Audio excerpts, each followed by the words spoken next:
நாங்க தான் எம்ஜிஆர், நாங்க தான் புரட்சி தலைவர்னு சொல்றாங்க. நல்லா யோசிச்சு பாருங்க, புரட்சி தலைவரை நீங்க ஒரு கிழவியோட பார்க்கலாம், சின்ன குழந்தைங்களை முத்தமிட்டு பார்க்கலாம். என்னைக்குமே புரட்சி தலைவரை பவுன்சர்ஸ் கூட நீங்க பார்க்க முடியாது. புரட்சி தலைவர் என்னைக்குமே மக்களை நம்பாம 2 தொகுதியில நிக்க மாட்டார். புரட்சி தலைவருக்கு ஈர்ப்பு சக்தி இருந்ததுன்னா அதுக்கு காரணம் மக்கள் நம்புறாங்க.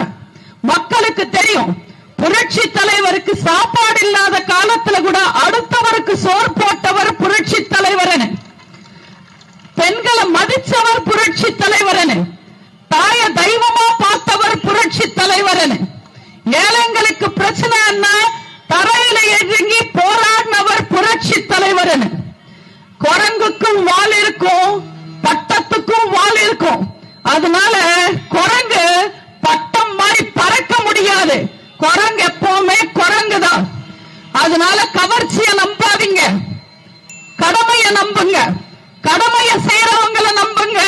அண்ணன் எடப்பாடியார நம்புங்க. அண்ணன் எடப்பாடியார் தேர்ந்தெடுத்த நம்ம அன்பு சகோதரர் ராஜசேகரன் அவர்களை நம்புங்க. இந்த தொகுதியை இன்னைக்கு தமிழ்நாடே வந்து திரும்பி பார்க்குது. அதுக்கு காரணம் ஒரு சினிமாக்காரர் வந்து இங்க நிக்கிறாரு, விஜய். அவர் அரசியலுக்கு திடீர்னு வந்தார். எதுக்காக திடீர்னு அரசியலுக்கு வந்தீங்கன்னு கேட்டா, நான் சில மாற்றங்களை கொண்டு வர போறேன்னு சொல்றாரு. சரி, என்ன மாற்றங்கள் கொண்டு வர போறாருன்னு நானும் யோசிச்சேன். ஏதாவது மாற்றங்களை கொண்டு வந்திருக்காரான்னு. சில மாற்றங்களை கொண்டு வந்திருக்காரு.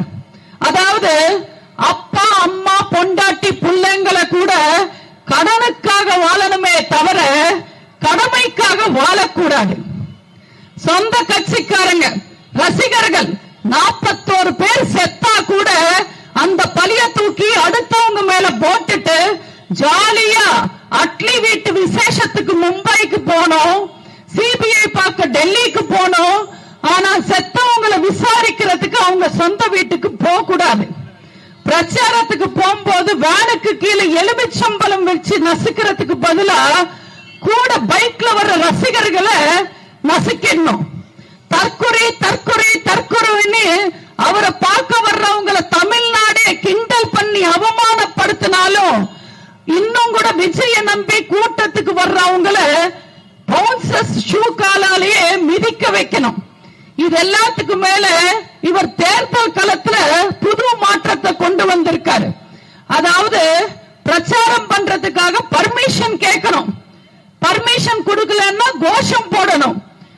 இல்ல பர்மிஷன் கொடுத்துட்டாங்கன்னா ஏதாவது சாக்க சொல்லி லீவ் போடணும். மீறி பிரச்சாரத்துக்கு வந்துட்டா இருட்டத்துக்குள்ள வீடு திரும்பி போயிடணும். இவங்கெல்லாம் என்ன ராஜதந்திரத்தை நம்பி அரசியலுக்கு வந்திருக்காங்கன்னு தெரியல. ஒவ்வொரு கூட்டத்திலையும் ஏதாவது ஒண்ணு வளரணும். அதை பார்த்து மக்கள் கிண்டல் பண்ணுவாங்க. என்ன கிண்டல் பண்ணிட்டாங்கன்னு கண் கலங்கி அழுவணும். அடுத்த கூட்டத்தில் மறுபடியும் வளரணும்.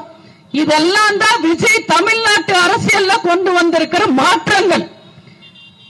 10 நாள் தொடர்ந்து பிரச்சாரம் பண்றதுக்கு உடம்புல தெம்பில்ல, திராணி இல்ல, துப்பில்ல. ஆனா இவர் சினிமால 50 பேர் அடிப்பாரு, 100 அடி பறப்பாரு, பாட்டு பாடுவாரு, டான்ஸ் பண்ணுவாரு, பஞ்ச் டைலாக் எல்லாம் பேசுவாரு. இவர் திடீர்னு அரசியலுக்கு வந்துருவாரா? வந்தவுடனே மக்கள் தலைவரா? அப்புறம் ஸ்ட்ரெயிட்டா சிஎம். பர்மா 10 மடை துபாய். அந்த அளவுக்கு ஈஸியா பேசுறாங்க. இவங்களுக்கு அரசியல் என்னன்னு தெரியுமா? அரசியல்ல வந்த உடனே நான் தான் ஹீரோன்றாங்க. ஹீரோன்னா யார் தெரியுமா? பொண்டாட்டி பிள்ளைங்களை விட்டுட்டு வெள்ளக்காரனை சுட்டு தானும் சுட்டுக்கிட்டு செத்தார நாட்டுக்காக வாஞ்சிநாதன், அவர் ஹீரோ. நாட்டுக்காக மொத்த சொத்தையும் கொடுத்துட்டு ஜெயில செக்கு ஒழுத்து இழுத்தாரு வஉசி, அவர் ஹீரோ. நாடு விட்டு நாடு வந்து இந்த நாட்டு மக்களுக்காக அணை கட்டினாரு பெனி குவிக், அவர் ஹீரோ. கார்கில் போர்ல 26 வயசுல உண்மையான துப்பாக்கிய புடிச்சுக்கிட்டு எதிரிங்க கூட சண்டை போட்டு உயிர் விட்டாரு இந்த திருச்சி